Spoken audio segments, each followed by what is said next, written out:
Social media पर आकर्षक विज्ञापन देखकर गहने खरीदने वालों को सावधान रहने की जरूरत है। सूरत के कडोदरा में रहने वाले एक व्यक्ति के साथ ज्वेलर्स ने कथित तौर पर धोखाधड़ी की है। रिपोर्ट देखिए। सूरत के हरेश सांकड़ा सरिया को कडोदरा स्थित मोनिका ज्वेलर्स से गहने खरीदना भारी पड़ गया। 22 जुलाई 2025 को हरेश भाई ने यहां से 181 ग्राम का चांदी का जोड़ो 25,500 रुपए में खरीदा था। बिल में 118 रुपए प्रति ग्राम की चांदी और 18 रुपए प्रति ग्राम की मजदूरी दर्ज थी। हालांकि हरीश भाई को इस जुड़ों में मिलावट की आशंका हुई तो उन्होंने इसे प्रयोगशाला में जांच के लिए भेजा। पहली लैब रिपोर्ट में सिर्फ 35% चांदी और बाकी अन्य धातु होने का खतरा बताया।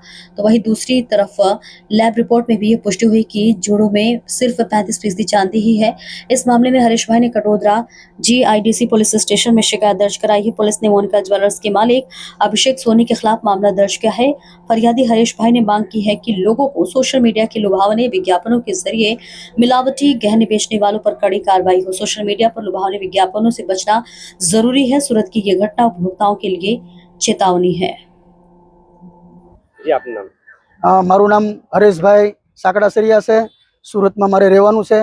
મારી બેનના મેરેજ હતા એટલા માટે મેં ઇન્સ્ટાગ્રામ પર રીલ જોઈ મોનિકા જ્વેલર્સની અભિષેકભાઈ સોનીએ જે રીલ ઉતારેલી હતી ઇન્સ્ટાગ્રામમાં મૂકેલી હતી એ જોઈને હું મોનિકા જ્વેલર્સની અંદર ખરીદી કરવા માટે ગયો કડોદરા। તો મેં ત્યાંથી મને પસંદ આવ્યો જુડો તો મેં 25,500નો જુડો લીધો। અમને એમને ભાવ ભર્યો 100%નો અને મને શંકા ગઈ એટલે 100%નો ભાવ લીધો છે। તો શંકા ગઈ એટલે મેં જુડો ચેક કરાવ્યો अलग अलग બે જગ્યા પર સરકાર માન્ય જે ચેક કરે ને ટેસ્ટિંગ કરે ને ત્યાં ચેક કરાવ્યો તો અંદર ચાંદી નીકળ્યું 34% નીકળ્યું બરાબર। બંને જગ્યાએ 34% નીકળ્યું અને પૈસા મારી પાસેથી 100%ના લીધા બરાબર। એટલે મારી પાસેથી ડબલ ઉપર 3 ગણા પૈસા વધારે લઈ લીધા છે। એટલે હું છેતરાયો છું।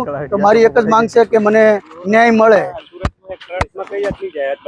રીલ્સમાં તો अलग अलग પ્રકારની જાહેરાત કરેલી હતી કે 100% તમને ડિસ્કાઉન્ટ મળશે, 5% ડિસ્કાઉન્ટ મળશે અને અમારી ત્યાં મેકિંગ ચાર્જ તમને પાછો આપી દેવામાં આવશે ને તમને વસ્તુ ના ગમે તો ને આમ ને તેમ ને એવું બધું બોલતા હતા અને વસ્તુ અમારે ત્યાં સારી મળી જશે ને એવું બધું હતું। એટલે અમે રીલ જોઈને ત્યાં ગયા હતા ખરીદી કરવા માટે અને અમે છેતરાયા। દિવાળીનો તહેવાર આવે છે, લોકોની છેતરાઈ માટે શું અપીલ કરશો?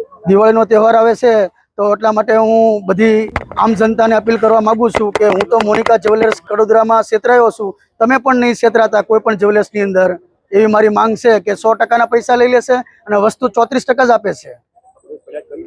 हाँ, पोलीस फरियाद मैं करी है मोनिका ज्वेलर्स की विरुद्ध में कड़ोदरा।